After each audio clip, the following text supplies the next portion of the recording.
All right, good morning, man.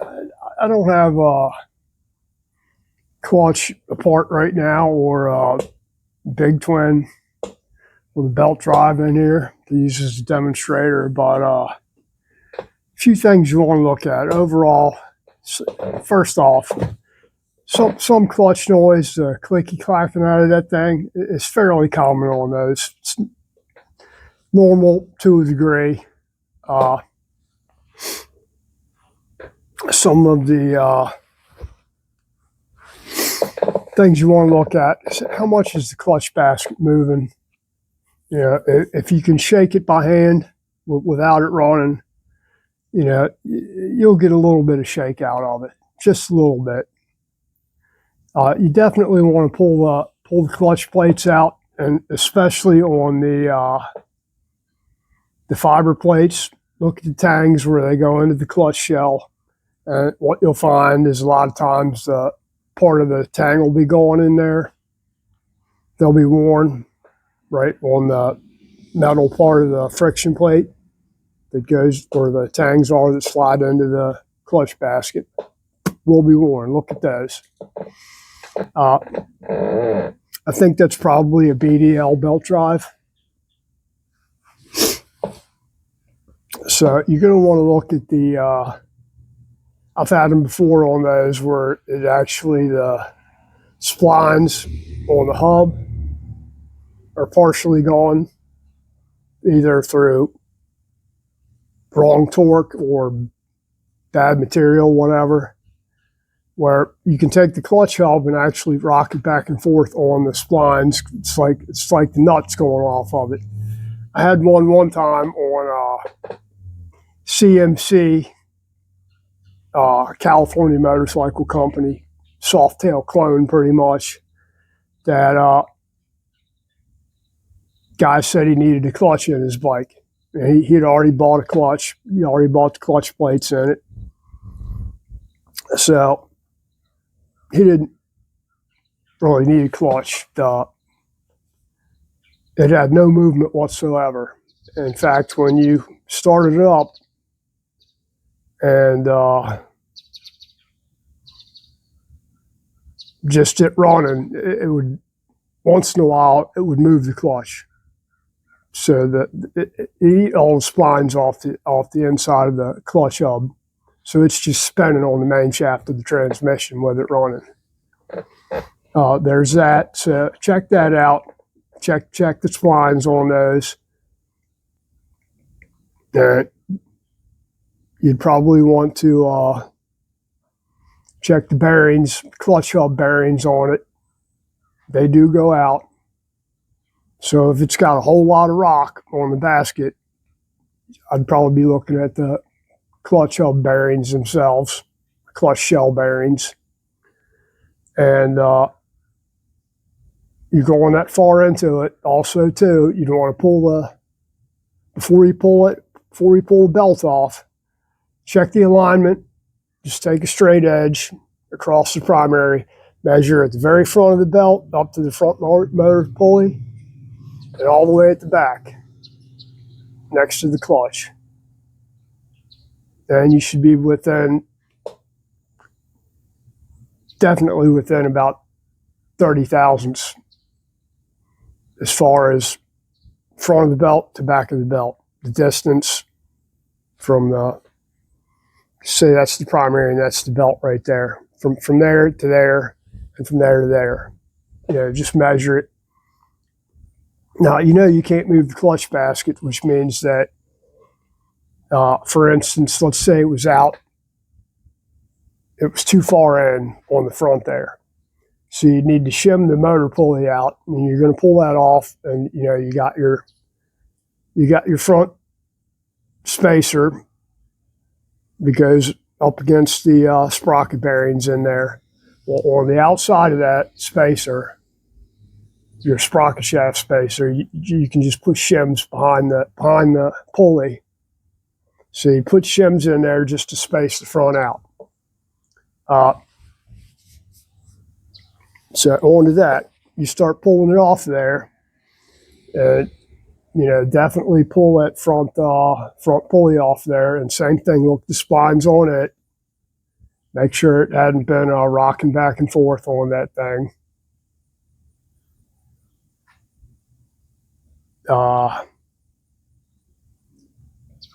That every time I do one, if I'm messing with it that far, I'm pulling I'm making sure that the transmission bolts are all tight and that the motor mount bolts are all tight on the frame there. So you're going to loosen the top motor mount bolt all the way at the top.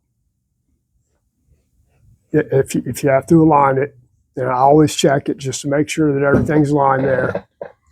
Loosen the top motor mount bolt and definitely check it. Make sure it's not binding up against the frame there in or out. A lot of people just slap them on there and they'll never shim them. And you get a hell of vibration on that thing from the top being out. And loosen up the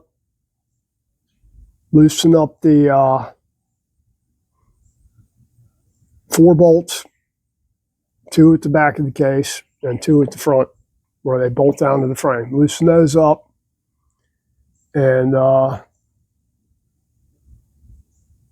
then retighten them. Those are going to get torqued to about 38 foot-pounds. I know it's a pain in the butt getting to those back 2 bolts, especially the back one all the way at the left. What I found on those is that I can use a long extension with a 9/16 swivel socket, not with a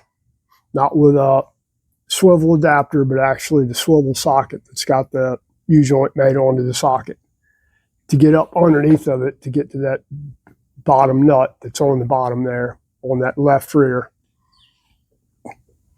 It's just a little bit easier.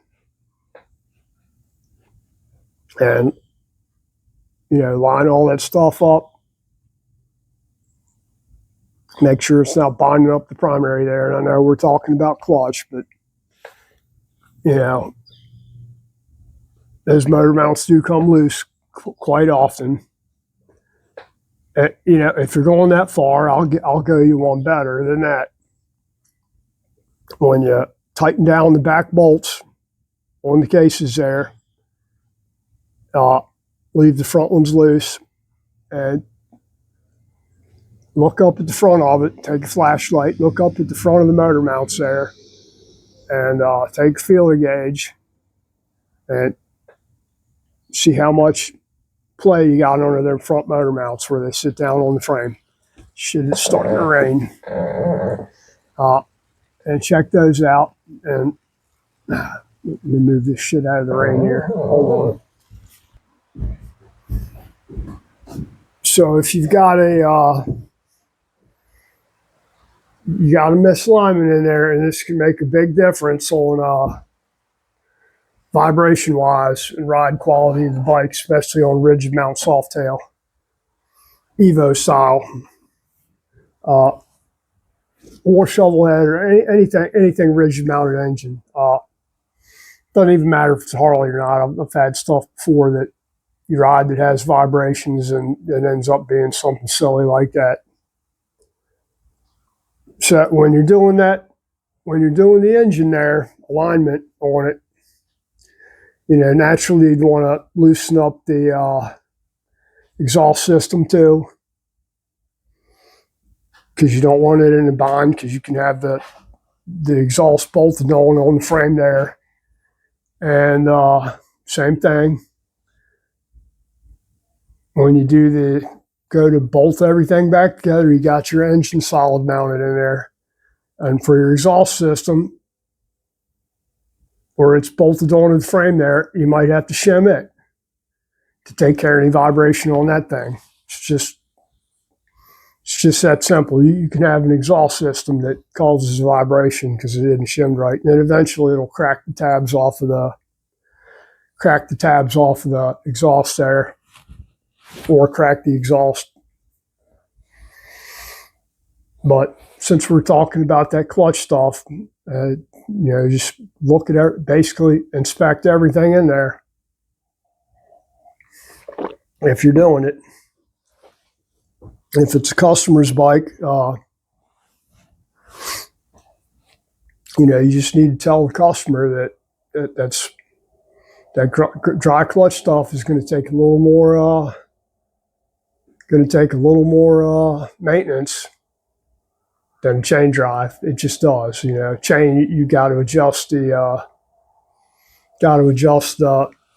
chain on it every once in a while, or at least check it. You just don't get the wear out of a chain like you do out of a belt.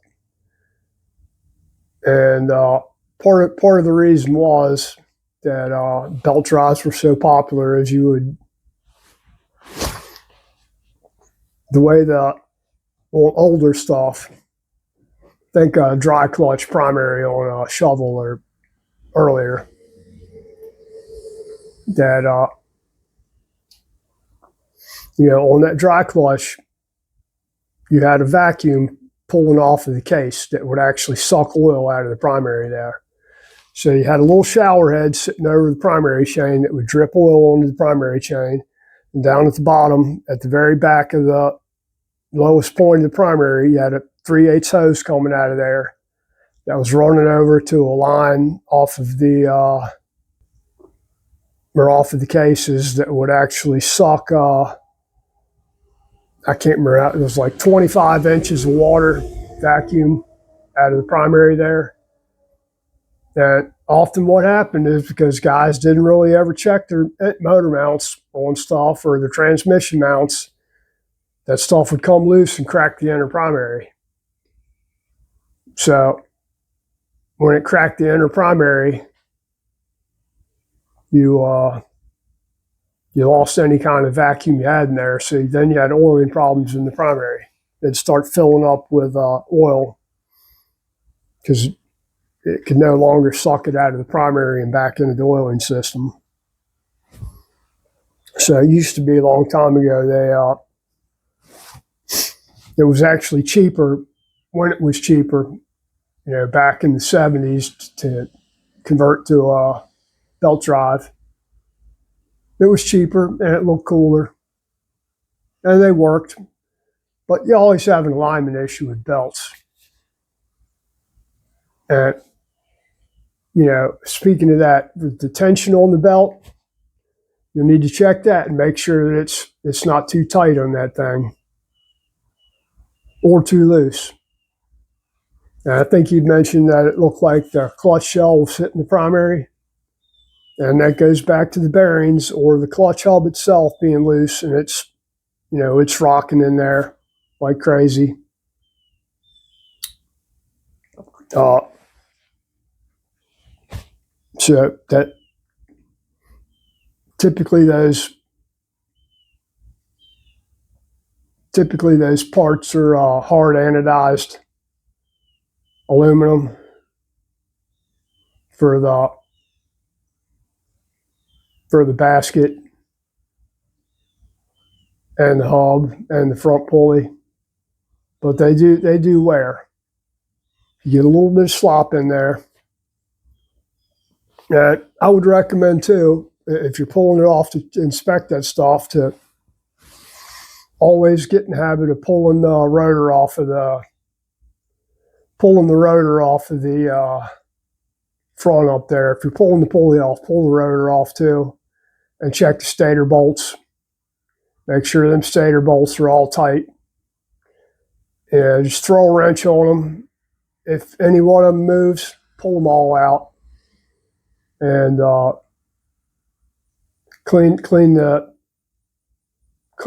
cases out there with brake clean. Blow them out. Make sure it's all good and dry. And I usually replace the stator bolts if I'm in there. If I have one of them that's loose, I usually don't just retorque them. I usually end up replacing them. Because I had pulled stuff apart where the stator bolts were broken and actually mangled inside the case, and you can't get them out. no matter how you try, and they're so small that you'll end up screwing the damn cases up. So a lot of times what I do in those, I end up rotating the stator slightly and drilling and tapping 4 new holes. Pain in the butt for something as simple as, you pull the bolts out and replace them, instead of having to go through the hassle of drilling and tapping the cases to rotate the stator so you can get it mounted back where it needs to be. And I don't think I missed anything here. It's really fairly simple system. It's just some stuff to check in there. And probably some of that stuff you probably don't need to, you should check it anyway. Just to make sure. Especially if it's a customer's bike.